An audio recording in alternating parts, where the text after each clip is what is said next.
Welcome to English Grammar Spot. This tutorial is about the past perfect. In this lesson, I'm going to teach you how to form a past perfect and when to use a past perfect.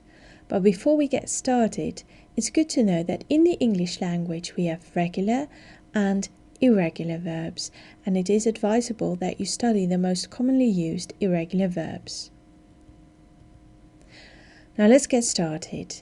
Take a look at these sentences. I had painted the door yellow. They had paid for dinner themselves. Both these sentences are in the past perfect tense.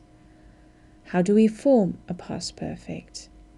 For the regular verbs, we use the auxiliary verb to have, but now the past form of to have, which is had, and the past participle.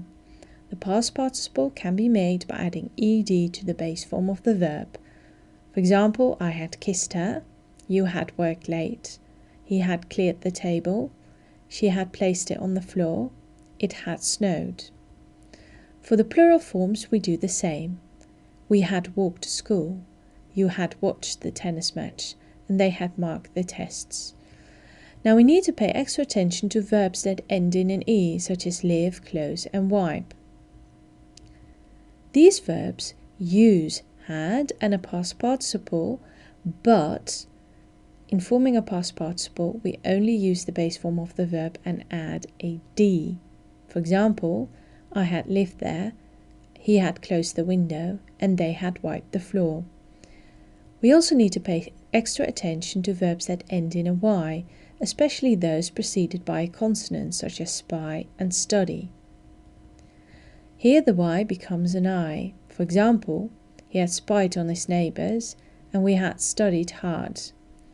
Now let's have a look at the past perfect for the irregular verbs. Again, we use the past simple form of to have and a past participle, but here the past participle has a unique past perfect form. For example, I had built that shed with my own two hands. The infinitive form of the verb is to build. She had bought some flowers at the market. The infinitive form of the verb is to buy. We had run the marathon. The infinitive form of the verb is to run. Let's have a look at the past perfect in questions. For the regular verbs, again, we use the past simple form of the auxiliary verb to have and the past participle. Again, the base form of the verb and ed. Had she talked to him? Had you kicked the ball? Had they worked on a farm?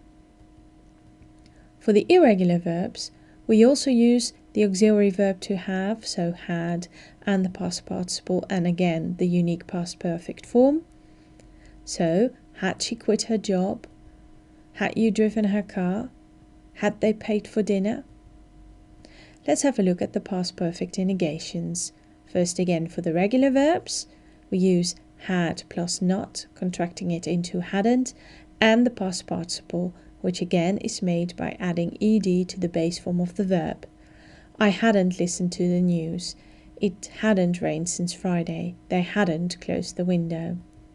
And for the irregular verbs, we use had and not, contracting it into hadn't, and the past participle. But again, here, the past participle has a unique past perfect form.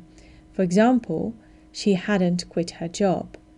You hadn't ever driven her car, and they hadn't paid for dinner. Now let's have a look at when we use a past perfect. We use a past perfect for things that happened in the past, but before something else in the past. So we use it to coordinate the past. We have two things happening in the past, and the past perfect happened at the furthest point in the past. For example, I had brushed my teeth before I went to bed. So first I brushed my teeth and then I went to bed, and both these things happened in the past. Another example is they decided to buy a car after the old one had broken down. So first their old car broke down and then they decided to buy a car. I thank you for your attention. For regular updates, please subscribe to youtube.com/EnglishGrammarSpot or go to www.englishgrammarspot.com.